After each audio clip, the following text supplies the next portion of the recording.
ప్రజా ఉద్యమాలకు ఆద్యుడు ప్రొఫెసర్ కేశవరావు జాదవ్ అన్నారు. సీనియర్ జర్నలిస్ట్ పాషం యాదగిరి తెలంగాణ కోసం 17 సార్లు జైలుకు వెళ్లిన కేశవరావు జాదవ్ చరిత్రను పాఠ్య పుస్తకాల్లో చేర్చాలన్నారు. కేశవరావు జాదవ్ జయంతి వర్ధంతిని అధికారికంగా నిర్వహించాలన్నారు వక్తలు. కేశవరావు జాదవ్ మన మధ్య లేకున్నా ఆయన ఆశయాలు సజీవంగా ఉన్నాయని చెప్పారు. తెలంగాణ అమరవీరుల సాధన సమితి ఆధ్వర్యంలో సోమాజిగూడ ప్రెస్ క్లబ్ లో ఆయన 6వ వర్ధంతిని నిర్వహించారు. ఈ సందర్భంగా ఆయన చిత్రపటానికి నివాళులర్పించారు. జాదవ్కు సమాజమే ప్రాథమిక చైతన్యం, కుటుంబం ద్వితీయ చైతన్యం. ఎప్పుడు పట్టించుకోలేదు ఆయన. ఎవరికైనా కావచ్చు, బుద్ధునికి కావచ్చు, ఇంకోరికి కావచ్చు, విప్లవకారులకు కావచ్చు, సన్యాసులకు కావచ్చు.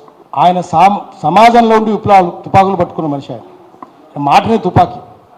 ఆయన్ని గుర్తు చేసుకోవాలి. 17 సార్లు జైలుకు పోయిండు, 2 ఏళ్ళు జైలు ఉన్నాడు. 52 నుంచి ఆయన పోరాటంలోనే ఉన్నాడు. వాళ్ళ తల్లిదండ్రులు తెలంగాణ సాయుధ పోరాటంలో కూడా ఉన్నారు. కులమైంది ఎవరికి తెలియదు. ఆయనది ఇంటర్ కాస్ట్ మ్యారేజ్. ఆ యాదవ్ అయితే యాదవ్ కాయకు బోలరే మై జాటవ్ క్యూ नहीं होता. జాటవ్ అంటే దళితుని ఎందుకు కాదు అని చెప్పాడు. కులం పేరే చెప్పాడు కదా ఆయన. అట్లనే వాళ్ళ కోసమే ఉన్నాడు ఆయన.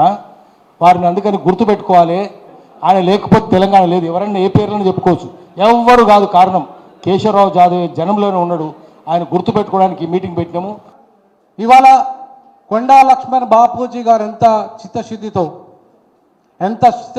తెలంగాణ కోసం పనిచేశారో అంతకన్నా చిత్తశుద్ధితో పనిచేసిన వారు ప్రొఫెసర్ జాదవ్ గారు. ఇవాళ తెలంగాణ ప్రజా ఫ్రంట్ అప్పుడు కూడా మేమిద్దరం పోయి ప్రజా ఫ్రంట్ ఎన్నికల్లో పోటీ చేయాలని చెప్పేసి పొద్దున్న నుండి సాయంత్రం దాకా గదనన్న గారి ఇంట్లో ఎన్నికల్లో పోటీ చేయాలని చెప్పేసి సార్తో నేను కూడా వెళ్ళడం జరిగింది. మేము తెలంగాణ ప్రజా ఫ్రంట్ను ఎన్నికల్లో పోటీ చేయాలి. ఈ దొరలు పటేన్ల యొక్క తెలంగాణ మనకొద్దు, మనం సామాజిక తెలంగాణ కావాలి, ప్రజాస్వామ్య తెలంగాణ కావాలని చెప్పేసి కొట్లాడిన వ్యక్తి ఎవరన్నా ఉన్నారంటే ప్రొఫెసర్ జాదవ్ గారు. సామాజిక ఉద్యమంలో తెలంగాణలో పాలు పంచుకున్నటువంటి ఒక కీలక వ్యక్తి. 24 గంటలు అదే మనోవేదన తప్ప మరొకటి ఆలోచన వారికి లేనే లేదు.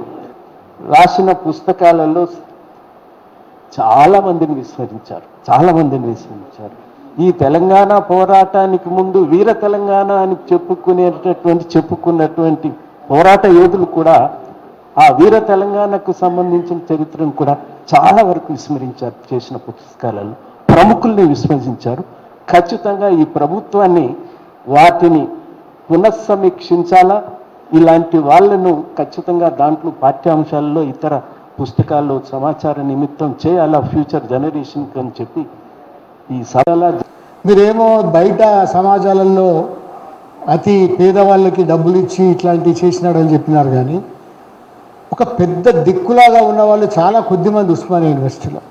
వామపక్ష ఉద్యమం చాలా ప్రబలంగా ఉండేది. వాళ్ళందరి దిక్కు ఈ ఇంగ్లీష్ ప్రొఫెసరే. ఇంగ్లీష్ నేర్పడానికి కానీ, మందిలో ఎట్లా వ్యవహరించాలని చెప్పడానికి కానీ, కష్టాలు వచ్చినప్పుడు నిలబడ్డవాడు కానీ కేశవరావు జాదవ్.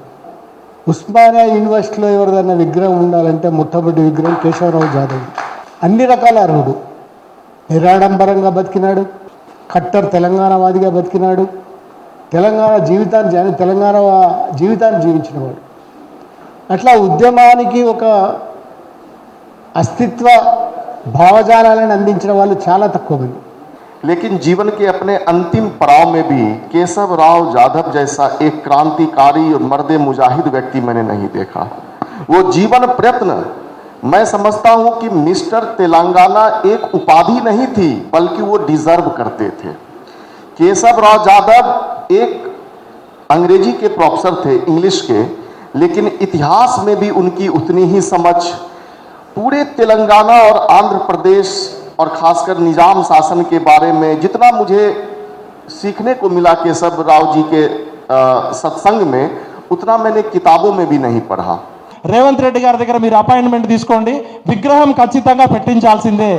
ఆయన జీవిత చరిత్ర పాఠ్య పుస్తకాల్లో పెట్టించాల్సిందే. ఆయనకు అవమానం కాదు, మనందరికీ అవమానం. మిస్టర్ తెలంగాణ చరిత్రలో లేకపోతే బ్రోకర్లు, లోఫర్లు, జోకర్లు చరిత్ర ఉంటుంది. కాబట్టి దయచేసి ఇంకా మాట్లాడితే కాదు, కానీ కేశవరావు సార్ని గౌరవించుకోవడం అంటే త్యాగాన్ని, ధైర్యాన్ని, నిజాయితీని గౌరవించుకోవడం. ఈరోజు భారతదేశంలో సామాజిక న్యాయం అనే దానికి